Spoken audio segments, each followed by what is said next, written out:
go to the other street, and part the numbers.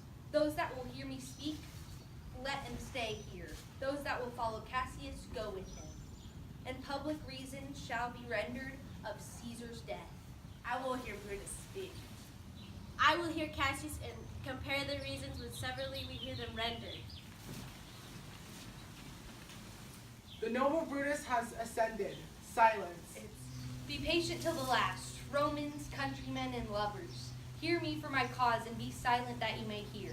Believe me for mine honor, and have respect to mine honor, that you may believe. Censure me in your wisdom, and awake your senses, that you may the better judge. If there be any in this assembly, any dear friend of Caesar's, to him I say that Brutus' love to Caesar was no less than his. If then that friend demand why Brutus rose against Caesar, this is my answer. Not that I love Caesar yet less, but that I love Rome more. Had you rather Caesar were living and die all slaves than Caesar were dead to live all free men? As Caesar loved me, I weep for him. As he was fortunate, I rejoice at it. As he was valiant, I honor him. But as he was ambitious, I slew him. This is tears for his love, joy for his fortune, honor for his valor, and death for his ambition. Who is here so base that would be a bondman? If any speak for him, have I offended? Who is here so rude that would not be a Roman? If any speak for him, I have offended. Who is here so vile that will not love his country? If any speak for him, have I offended? I pause for a reply. None, Brutus, none. Then none I have offended. I have done no more to Caesar than you shall do to Brutus. The question of his death is enrolled in the Capitol, his glory not extenuated where he was worthy, nor his offenses enforced for which he suffered death. Here comes his body, mourned by Mark Antony, who, though he had no hand in his death, shall receive the benefit of his dying, a place in commonwealth, as which you shall not. With this I depart, that, as I slew my best lover for the good of Rome, I have the same dagger for myself when it shall please my country to need my death.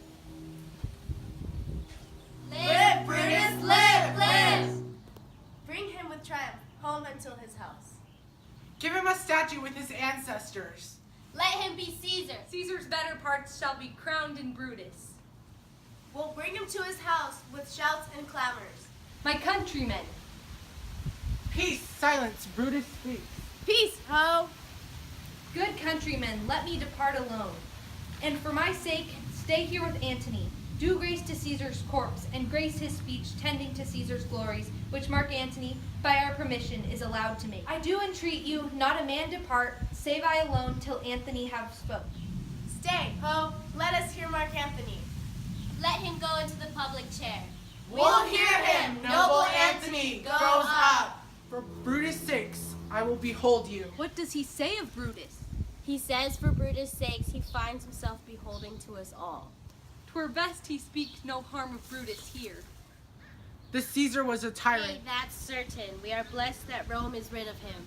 Peace, let us hear what Antony can say. You gentle Romans. Peace, ho! Let us hear him!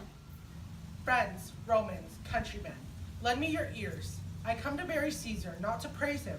The evil that men do lives after them. The good is often interrupted in their bones. So let us be with Caesar. The noble Brutus hath told you Caesar was ambitious. If it were so, it was a grievous fault, and grievous hate Caesar answered it. Here leaves Brutus and the rest, for Brutus is an honorable man. So, are they all honorable men? Come I speak in Caesar's funeral? He was my friend, faithful just to me, but Brutus says he was ambitious. And Brutus is an honorable man? He hath brought many captives home to Rome, whose ransom did the general coffers fill? Did this Caesar seem ambitious? But say he was ambitious, and Brutus is an honorable man. He hath brought captives home to Rome, whose ransom did general coffers fill? Did this Caesar seem ambitious? When the poor have cried, Caesar has wept. Ambition had yet sterner stuff. Yet Brutus says he was ambitious, and Brutus is an honorable man? You see all the lupercal, thrice prince king crown? And why did thou refuse? Was this ambition? How Brutus says he was ambitious, and sure, he was an honorable man. I speak not to disapprove of Brutus spoke, but here I am to speak what I do know. You all loved him once, not without a cause. What cause withhold you? Then to mourn for him? O judgment, thou art fled Brutus's breeze. Have men lost their reasoning? Bear with me. My heart is still in the coffin there with him, and I might pause until it comes back to me. Methinks there is much in his reason in his saying. If though considered rightly of the matter, Caesar has had great wrong. Has he masters? I fear there will worse come in his place. Mark you his words. He would not take the crown, therefore 'tis certain he was not ambitious. If it be found, so some will be dear abided. Poor soul, his eyes are red as fire with weeping. There's not a nobler man in Rome than Antony. Now mark him. He begins again to speak. But yesterday the word of Caesar's might have stood against the world. Now lies he is there, and none so poor of him revives. O master, if so deposit of steer, your hearts and mine mutiny and rage, should do Brutus wrong Cassius wrong? Who, you know, our honorable man? I will not do them wrong. I rather choose to wrong the dead, to wrong myself and you, then I will wrong such honorable men. But here is a parchment with the seal of Caesar. I found it in his closet.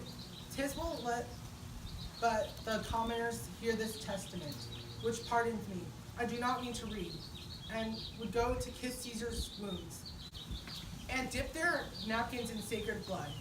Yeah, beg a hair of him for mercy, and dying mention it within their wills. Bequeath it is a rich legacy, undo their issue. We'll hear the will. Read it, Mark Antony. The will! The will! We'll hear Caesar's will! Have patience, gentle friends. I must not read it. It is not meeting you. Know how Caesar loved you.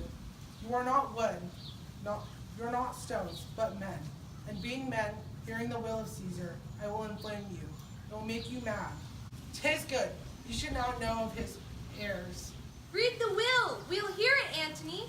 You shall read us the will! Caesar's will! Will you be patient? Will you stay a while? I have o'ershot myself to tell you of it. I fear the wrong of honorable men, whose daggers have stabbed Caesar. I do fear it. They were traitors, honorable men. The will! The testament! They were villains, murderers. The will! Read the will! You will compel me, then to read the will, then make a ring about the corpse of Caesar, and let me show you him that made the will. Shall I descend, and you will give me leave? Come down! Descend! You shall have leave.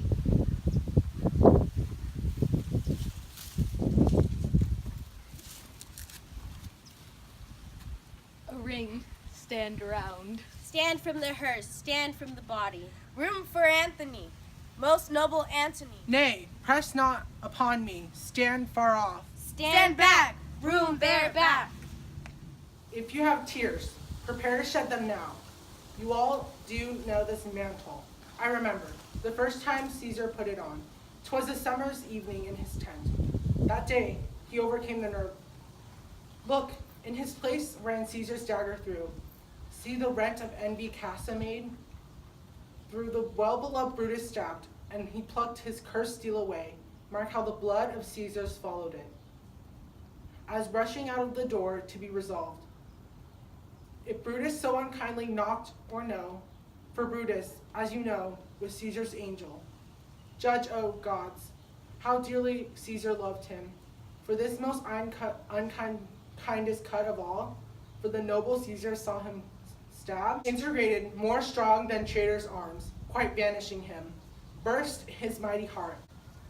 And his mantle muffled his face, even the base of Pompey's statue. Great Caesar fell. Oh, what a fall there was there, my countrymen. Then I, and you, and all of us fell down. Whistled blood, treason forced over us. Oh, now you weep. I perceive you feel the dint of pity. These gracious drops, kind souls, what weeps? When you behold our Caesar, Belcher's wounded. Look here. Here's himself, married as you see with his traitors. Oh, piteous spectacle! O noble Caesar! A woeful day. O traitors, villains! Oh, bloodiest sight! We will be revenged. Revenge! About! Seek! Burn! Fire! Kill! Stay! Let not a traitor live! Stay, countrymen. Peace there. Hear the noble Antony. We'll hear him. We'll follow him. We'll die with him. Good friends, sweet friends, let me not stir you up. To such a sudden flood of mutiny, they have done with this deed are honorable. What private griefs they have at last, I know not. I made them do it. They are wise and honorable, and will not doubt with reasons answers you. I come not, friends, to steal away your hearts. I am not a traitor, as Brutus is, but as you all know me, a plain bunt man. I love my friend, and that they know full well, that gave me public leave to speak him. For I would not with you, nor words, nor worth, actions, nor utterance, nor the power of speech, stir men's blood. I only speak right on. I tell you that which you ourselves do know. Show the sweet Caesar's wound, poor dumb mouths, and bid them speak from me. But were I Brutus, and Brutus Anthony, there were Anthony. Would ruffle you up in spirits and put your tongue in every wound of Caesar that should move the stones of Rome to rise and mutiny? We'll mutiny! We'll burn the house of Brutus. Away then. Come seek the conspirators. Yet hear me, countrymen, yet hear me speak. Peace, hope! Hear Antony, most noble Antony! Why, friends, you go to do what you know, what not what. With hath Caesar thus deserved your loves? At last, you know not. I must tell you that. You must forget the will I told you of. Most true, the will! Let us stand and hear the will! Here's the will, under Caesar's seal. To every Roman citizen he gives, to every several man, 75 drachmas. Most noble Caesar, we will revenge his death. Oh, royal Caesar! Hear me with patience. Peace, hope! Moreover, he hath left you with all his walk, his private arbors, his new planted orchards on the side Tiber. He hath left them to you, and his hair's favors, common pleasures, to walk abroad, recreate yourselves. Here was a Caesar, when comes such another. Never, never, come away, away! We'll burn his body in the holy place, and with the brand's fire the traitors' houses take up the body. Go fetch fire. Pluck down benches! Pluck down forms, windows, anything!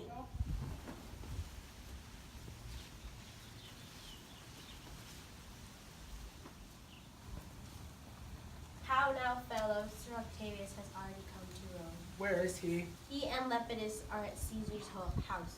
And thou think will straight to visit him? He comes upon a wish. Fortune is merry, and his mood will give us anything.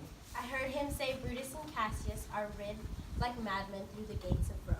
Methinks they had some notice of the people, how I moved them, bring me to Octavius.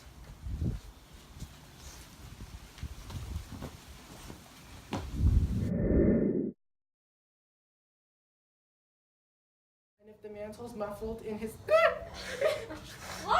It went in my eye! I'm allowed to scream. I was like, Oh my lord. what do we do? What are we doing? I say go fetch fire. Bitch, you can't even talk. Go fetch fire. Yeah. Go fetch fire. Go fetch fire. Just in case. Remember, everyone? There's a bug in my shirt. This is a wolf. This is a large wolf.